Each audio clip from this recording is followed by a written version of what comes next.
అండి ఐపీఎల్ మ్యాచెస్లో భాగంగా మనమైతే టీం వైజ్ మాట్లాడుకుంటున్నాం. దానిలో వచ్చేసి ఫస్ట్ టీం గురించి మనం కేకేఆర్ గురించి మాట్లాడుకున్నాం. నెక్స్ట్ వచ్చేసి ఎస్ఆర్హెచ్ అనుకున్నాం కదా, ఈరోజు ఎస్ఆర్హెచ్ గురించి మాట్లాడుకుందామండి. ఒకసారి వచ్చేసి మనం యాక్చువల్గా మన ఎస్ఆర్హెచ్ వచ్చి 2016లో వార్నర్ కెప్టెన్సీలో అయితే ఒక మ్యాచ్ అయితే మనం ఒక కప్ అయితే గెలవడం చూసాం.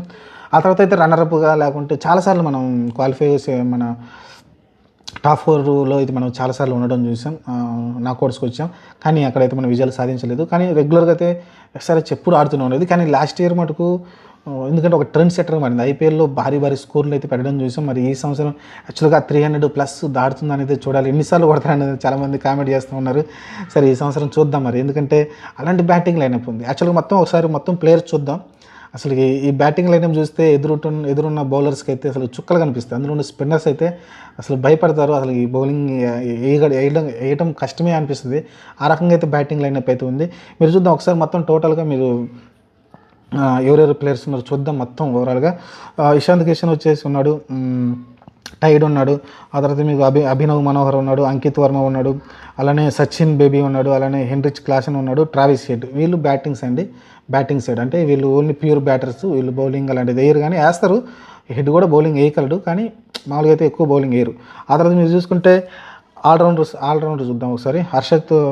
హర్షల్ పటేల్ కావచ్చు, లేకుంటే కమిద్ మెండిస్ కావచ్చు. ఇతను శ్రీలంక ప్లేయర్, రీసెంట్ మంచి ఫామ్లో కనిపిస్తున్నాడు, మంచి పికప్ అది. ఆ తర్వాత తీసుకుంటే మొల్డర్ కావచ్చు, ఆ తర్వాత మీరు అభిషేక్ శర్మ కావచ్చు, నితీష్ కుమార్ రెడ్డి, వీళ్ళైతే ఆల్రౌండర్స్ అండి. మీరు ఆ తర్వాత మీరు చూసుకుంటే బౌలర్స్ వచ్చేసి మీకు ప్యాట్ కమిన్స్ కూడా ఆల్రౌండర్ కిందకి వస్తాడు, కానీ బౌలర్స్ కింద పెట్టుకున్నారు వీళ్ళు. మహమ్మద్ షమి కావచ్చు, రాహుల్ చహర్ కావచ్చు, యాడమ్ జంపా కావచ్చు. ఇది మంచి పికప్ అండి. యాడమ్ జంపాని తీసుకోవడం ఇప్పుడున్న పరిస్థితిలో మంచి ప్యూర్ స్పిన్నర్ ఇతను మంచి మనకైతే ఎస్ఆర్హెచ్కి ఉపయోగపడవచ్చు ఈసారి. ఎందుకంటే మనకి లాస్ట్ టైం కూడా అంతగా ప్రాపర్ స్పిన్నర్ మన దగ్గర అయితే లేడు, రషీద్ ఖాన్ వెళ్ళిపోయిన తర్వాత.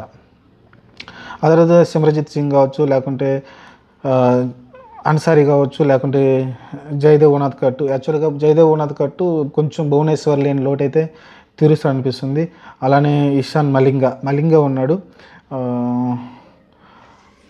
యాక్చువల్గా ఇతను మలింగ అంటే యాక్చువల్గా మన తెలిసింది శ్రీలంక ప్లేయర్. మలింగ అయితే కొంచెం దూరపు చుట్టం అంటే ఇతనైతే ఉన్నాడండి. చూద్దాం ఒక్కసారి మనం టాప్కి వెళ్దాం. మనకున్న 11 అయితే ఎలా ఉండే ఫామ్ అవుతుంది చూద్దాం. మీకు తెలిసిందే లాస్ట్ ఇయర్ ఎవరైతే ఉన్నారో వాళ్ళే ఉంటారండి. ఆల్మోస్ట్ మీకు ఆ టీమే కనిపిస్తుంది. ఎందుకంటే మీకు చూస్తే లాస్ట్ టైం వచ్చి ఓపెనింగ్ చేశారు ట్రావిస్ హెడ్ అలానే అభిషేక్ శర్మ, వీళ్ళిద్దరు ఫిక్స్ కదా. టాప్ 2 అయితే ఫిక్స్గా ఉన్నారు మీకైతే. వీళ్ళ తర్వాత వచ్చేసి మీకు ఒక్క బ్యాటర్, ఆ తర్వాత ఇషాంత్ కిషన్ వచ్చే అవకాశం కనిపిస్తుందండి. ఎందుకంటే అన్ని కోట్లు పెట్టి కొన్నప్పుడు అతను ఆడించకపోతే ఎలా. యాక్చువల్గా ఓపెనింగ్ బ్యాట్స్మెన్ అతను, అందుకని పవర్ ప్లేలో కూడా వచ్చిన ఇబ్బంది ఉండదు కాబట్టి. ఎందుకంటే స్టార్టింగ్లో ఏమైనా వికెట్ పడదు అనుకో 2-3 ఓవర్లో, ఇషాంత్ కిషన్ మళ్ళీ ఓపెనింగ్గానే కనిపిస్తాడు మనకైతే. అతనైతే థర్డ్ ప్లేస్లో ఉంటాడు. ఆ తర్వాత మీకు చూసుకుంటే హెన్రిచ్ క్లాసన్ ఫోర్త్ ప్లేస్లో మీకు కనిపిస్తాడు. ఆ తర్వాత కొంచెం ఆల్రౌండ్లోకి వెళ్తే మనం చూసుకుంటే నితీష్ కుమార్ రెడ్డి అయితే అక్కడికి వస్తాడు. ఫిఫ్త్ ప్లేస్లో మీకు నితీష్ కుమార్ రెడ్డి అయితే కనిపిస్తాడు మీకు క్లియర్గా అయితే. ఆ తర్వాత మీరు చూసుకుంటే ఇంకా అభినవ్ మనోహర్ని మరి ఆడిస్తారు లేదని తెలియదు, కానీ ఇతనైతే ఆడించవచ్చు నాకు కనిపిస్తుంది క్లియర్గా. అభినవ్ మనోహర్ అయితే ఆడిస్తారని అనుకుంటా. మంచి బ్యాటర్ అతను.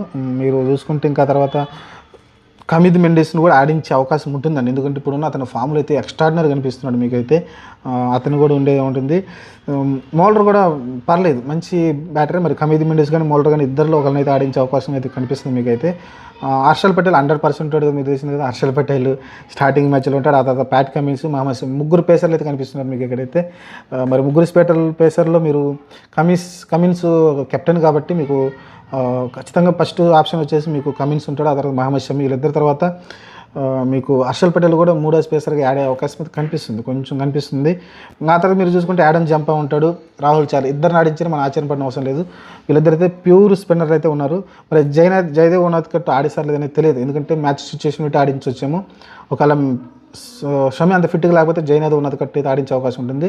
లేకుంటే హర్షల్ పటేల్ ఏమన్నా 1-2 మ్యాచ్లు ఎక్కువ స్కోర్స్కి వెళ్తే, లేకుంటే ఎందుకంటే స్టార్టింగ్ పిచ్చులన్నీ బ్యాటింగ్ వికెట్లో ఉంటాయి. తర్వాత ఉండంగా ఆ పిచ్చుల మీద రెగ్యులర్గా ఆడుతుంటారు కాబట్టి స్లో అవుతుంటాయి. అప్పుడేమన్నా హర్షల్ పటేల్ మళ్ళీ ఇంపాక్ట్ కలిగిస్తాడంటే స్టార్టింగ్ ఒక 5-6 మ్యాచ్లు అయితే హర్షల్ పటేల్ కొంచెం దూరం ఉండే అవకాశం ఉంటుంది. చూద్దాం ప్రస్తుతానికి అయితే. ఇంకా ఒకసారి మన 11 చూద్దామా. మీకు అభిషేక్ శర్మ, తర్వాత మీరు చూసుకుంటే ట్రావిస్ హెడ్, ఆ తర్వాత యశ్వంత్ కిషన్, ఆ తర్వాత క్లాసన్, ఆ తర్వాత నితీష్ కుమార్ రెడ్డి, 5గురు అయిపోయారండి. 5గురు అయిపోయిన తర్వాత మీకు కొంచెం ఇక్కడే కొంచెం కన్ఫ్యూజ్ అవుతుంది. ఆల్రౌండర్స్లో మీకు అభినవ్ మనోహర్ని ఆడించే అవకాశం అయితే కనిపిస్తుంది నాకు సిక్స్త్ బ్యాటర్గా అయితే. సిక్స్త్ బ్యాటర్గా ఉండొచ్చు నాకు తెలిసి. ఆ తర్వాత హమీద్ మెండేస్ కానీ లేకుంటే మౌల్డర్ కానీ వీళ్ళిద్దరిలో ఒకరినైతే ఆడించే అవకాశం కనిపిస్తుంది. అప్పుడు మీకు 7 ప్లేస్ అయితే కంప్లీట్ అయిపోయినాయి. ఇక్కడ నుంచి మీకు ఇంకా ప్యూర్ బౌలర్స్ వస్తారు. ఎవరు 7 బ్యాటర్స్ అయిపోయారు కదా, ఇంకా 5 నెంబర్స్ కావాలి మీకు. ప్యాట్ కమిన్స్ ఉంటాడు, ఆ తర్వాత మహమ్మద్ షమి ఉంటాడు, హర్షల్ పటేలా లేకుంటే జైనేద్ ఉనత్కట్ట అనే ఒక ప్లేస్ అయితే ఉంటుంది. ఇప్పటికి 8 మంది అయిపోయారు. మీరు ఆ తర్వాత మీకు చూసుకుంటే రాహుల్ చాహర్ కానీ ఆడని చంపారు, ఇద్దరిని అయితే ఆడించే అవకాశం అయితే కనిపిస్తుంది. ఇదైతే టీము ఉండబోతుందండి క్లియర్గా అయితే. చూద్దాం మరి. మీకు ఆప్షన్ ఇంకా ఉన్నాయి కదా, మీరు చూసుకుంటే మలింగా ఉన్నాడు, మంచి బౌలింగ్ వేయగలడు. ఆ తర్వాత మీరు చూసుకుంటే సిమర్జిత్ సింగ్ కూడా మంచిగానే బౌలింగ్ వేయగలడు. చూద్దాం, ఆప్షన్స్ని బట్టి మీరు ఆ టైంలో సిచ్యువేషన్ బట్టి అయితే ఆడుకుంటారు. కానీ టాప్ ఆర్డర్ మీరు చూస్తే ఎవరెవరు చూడండి ఒకసారి. Abhishek Sharma, head, Ishant Kishan, Heinrich Klaasen, మీకు నితీష్ కుమార్ రెడ్డి. అర్థమైందా మీకు? Head, Abhishek Sharma, Ishant Kishan, Heinrich Klaasen, Nitish Kumar Reddy. వీళ్ళ 5గురు బ్యాటర్స్ తట్టుకొని ఏ టీం నిలబడకూడదో మీరైతే చెప్పండి, కామెంట్ అయితే చేయండి. ఎక్స్ట్రాడినరీ టీం అయితే కనిపిస్తుందండి. చెప్పండి, టాప్ 5లో వీళ్ళు ఏ ఒక్కళ్ళ క్లిక్ అయినా కూడా మ్యాచ్ స్వరూపాన్ని మార్చేయగలరు. అంత స్టామినా అయితే కనిపిస్తుంది. ఎందుకంటే మీకు నితీష్ కుమార్ రెడ్డి ఒక సాలిడిటీ కనిపిస్తుంది. ఫాస్ట్గా ఆడగలడు, స్లోగా ఆడగలడు. హెన్రిచ్ క్లాసెన్ కూడా మ్యాచ్ని బిల్డ్ చేయగలడు, నో ప్రాబ్లం. వాళ్ళిద్దరు మిడిల్ ఆర్డర్లో బాగానే ఉంటారు. టాప్ 3 చూసుకుంటే మీరు ఇంకా ముగ్గురు హిట్టింగే. ఒక సెట్ అయ్యారా మీకు మ్యాచ్ వేరే లెవెల్కి వెళ్ళిపోతుంది. అది 250 అవుతుందా, 300 అవుతుందా స్కోరు చెప్పలేము. అంత భారీగా అయితే అసలుకి అవతల టీంకి ఛాన్సే లేకుండా దూరంగా అయితే తీసుకెళ్ళిపోగలరు వీళ్ళు ముగ్గురు బ్యాటర్స్ అయితే. చూద్దాం మరి. ఎస్ఆర్హెచ్ అయితే చాలా స్ట్రాంగ్గా కనిపిస్తుంది. మరి మీరేమంటున్నారు? ఎస్ఆర్హెచ్ టీం ఈ సంవత్సరం కూడా ఫేవరెట్గా ఉంటుందని నేనైతే భావిస్తున్నా. మీరైతే కామెంట్లో పెట్టండి ఈ సంవత్సరం మరి ఏ టీం మీ ఫేవరెట్ అనేది. ప్రస్తుతానికైతే ఎస్ఆర్హెచ్ గురించి మాట్లాడుకున్నాం. నెక్స్ట్ వచ్చేసి మరి కామెంట్ పెట్టండి ఏ టీం గురించి మాట్లాడుకున్నాం అనేది, ఏ ప్లేయింగ్ లెవెల్ ఏం ఆడతారు అనేది. ప్రస్తుతానికైతే 2 టీముల గురించి మనం మాట్లాడుకున్నాం, కేకేఆర్ గురించి అలానే ఎస్ఆర్హెచ్ గురించి. నెక్స్ట్ ఇంకొక 8 టీములు ఉన్నాయి. 8 టీముల్లో మరి ఏ టీం గురించి మాట్లాడాలో కామెంట్ సెక్షన్ పెట్టండి. ఆ టీం గురించి మనం నెక్స్ట్ మాట్లాడుకుందాం.